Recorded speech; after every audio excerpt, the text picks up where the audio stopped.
The plate shattered before I even understood why my hands had gone numb. 1 second I was carrying the bowl of roasted potatoes to the table. The next it was exploding across the hardwood, shards skittering under the cabinets like insects fleeing light. But it wasn't the crash that froze the room. It was the sound I'd heard just before it. My wife's laugh. Soft. Nervous. And my father's voice answering her in a low murmur thick with warmth no son should ever hear directed at his wife. I had just stepped out of the dining room to grab the potatoes, leaving them alone for maybe 20 seconds. But in those 20 seconds something shifted. Their voices weren't the voices of in-laws exchanging harmless small talk. There was a tremor of something intimate, secret, practiced. They stopped talking the instant the bowl hit the floor. My wife Lena rushed toward me. "Are you okay? You're trembling." I was, though I hadn't noticed until she said it.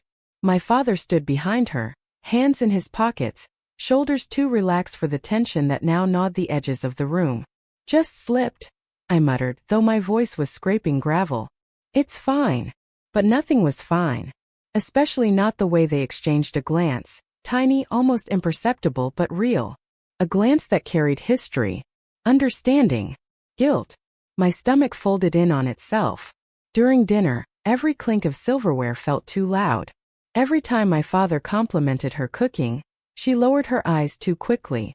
When she asked about his recent fishing trip, he answered before she even finished the question, as if they'd already talked about it somewhere else privately. I kept telling myself I was imagining it. Stress from work. Fatigue. Overthinking. People don't betray each other this way. Not like this. Not with family. But denial was a thin blanket against a growing cold.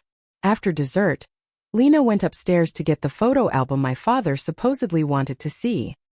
He didn't follow her with his eyes. He followed her with his breath. And I felt something inside me split.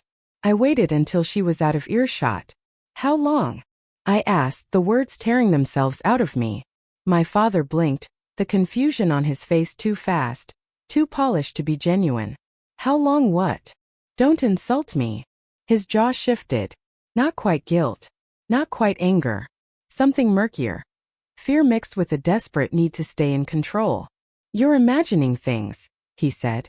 "You've been under pressure. Let it go. Let it go." The phrase hit me like a fist.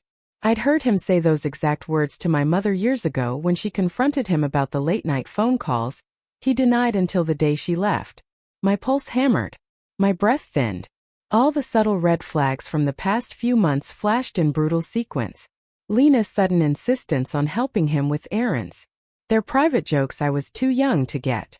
The way she dressed up more for visits with my father than she ever did for date nights. The text she quickly cleared. The way he lingered after hugs a second too long.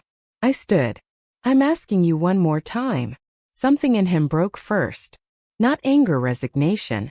As if he'd been expecting this moment and dreading it for reasons that had nothing to do with shame.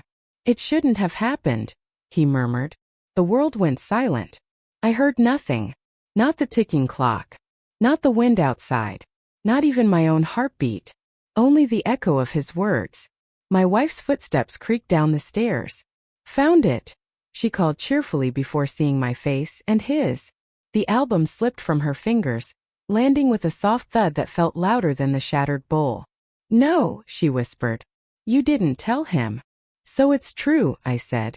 She reached for me, shaking mascara shining at the corners of her eyes. "It was before you and I married. I thought it didn't matter. I didn't know he was your father then. I didn't know."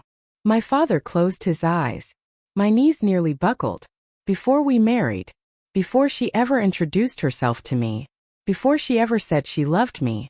She had shared more than friendship with my father, years before either of them realized who the other was. But it wasn't the past betrayal that crushed me. It was the truth beneath it. They hadn't stopped loving each other. I saw it in her eyes when she looked at him. I saw it in his face when he looked away. And the twist that hollowed me completely. I wasn't discovering a past they regretted. I was standing in the ruins of a future they still wanted. The family dinner had never been a celebration. It had been a test. One I had just failed by noticing.